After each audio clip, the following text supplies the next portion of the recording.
Assalamualaikum warahmatullahi wabarakatuh. Perkenalkan, nama saya Furkan Rahman dengan NIM 412222055. Pada video kali ini kita akan belajar sedikit mengenai depresiasi. Apa itu depresiasi? Depresiasi adalah penyusutan atau penurunan nilai aset bersamaan dengan berlalunya waktu.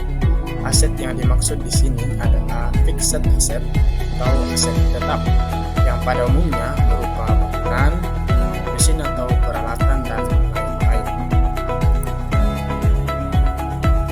Selanjutnya adalah fungsi depresiasi.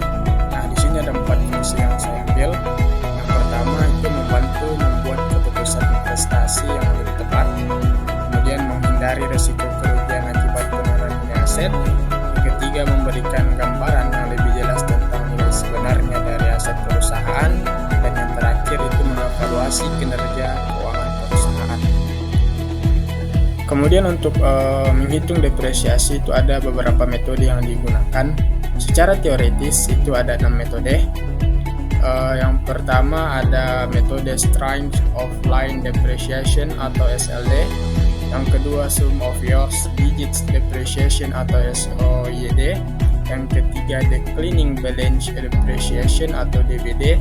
Yang keempat Double Declining Balance Depreciation atau DDBD, dan seterusnya.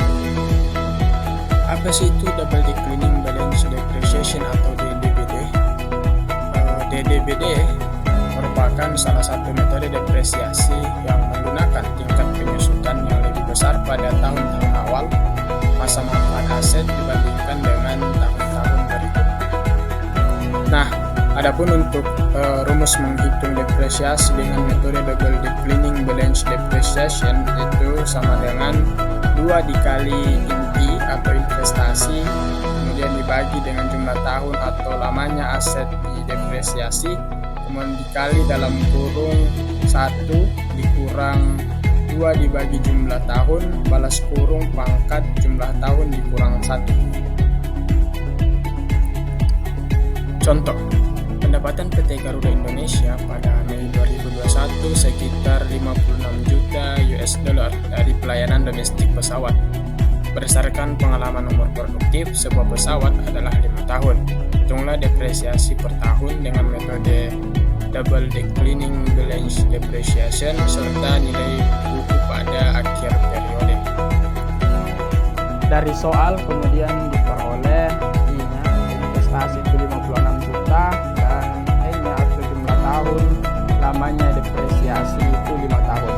Kemudian untuk menyelesaikan permasalahan dipakai rumus depresiasi sebelumnya.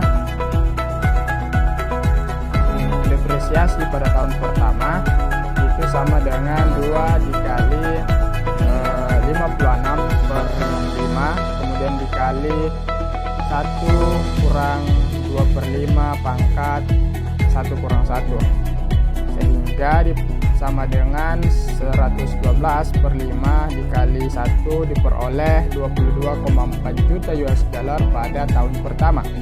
Untuk tahun kedua depresiasi sama dengan 2 dikali 56 per 5 dikali dalam kurung 1 kurang 2 per 5 balas kurung pangkat 2 kurang 1 sama dengan 112 per 5 dikali 0,6 diperoleh 13,48 juta pada tahun kedua. Untuk tahun ketiga, keempat, dan kelima cukup diganti pada bagian pangkatnya, tahun pangkatnya pada bagian sini. Selanjutnya nilai buku pada akhir periode.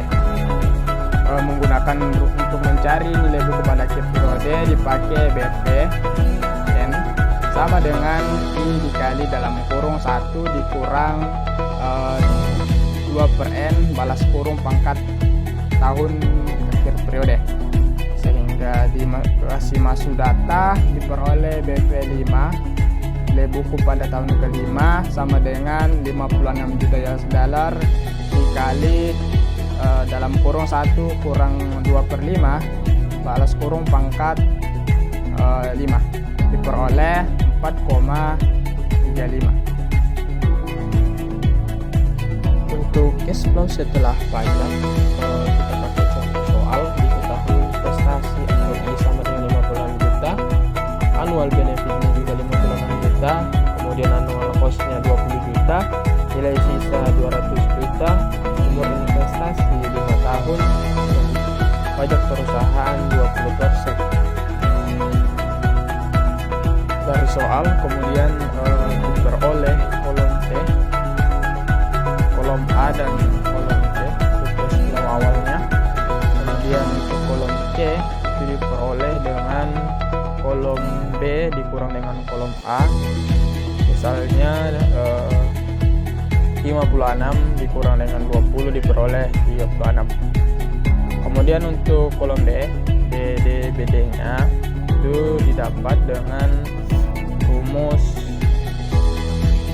2 dibagi dengan jumlah tahunnya, kemudian dikali dengan PPT nya,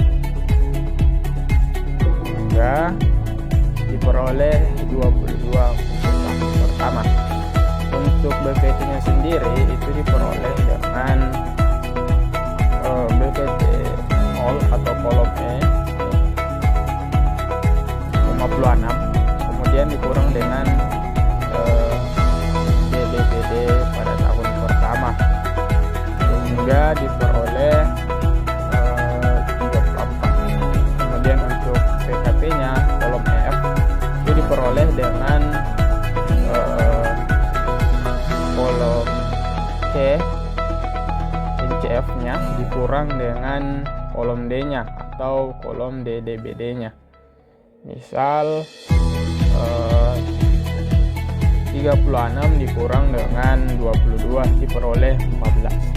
Untuk bagian kolom pajak G itu diperoleh dengan kolom F PKB nya dikali dengan 20%.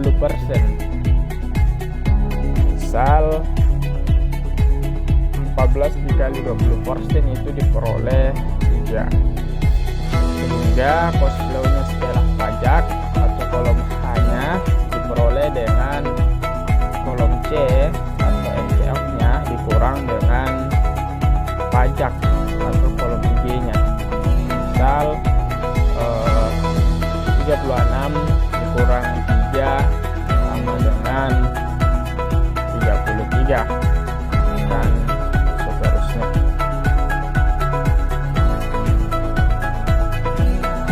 Sekian video pada kesempatan kali ini, semoga bermanfaat.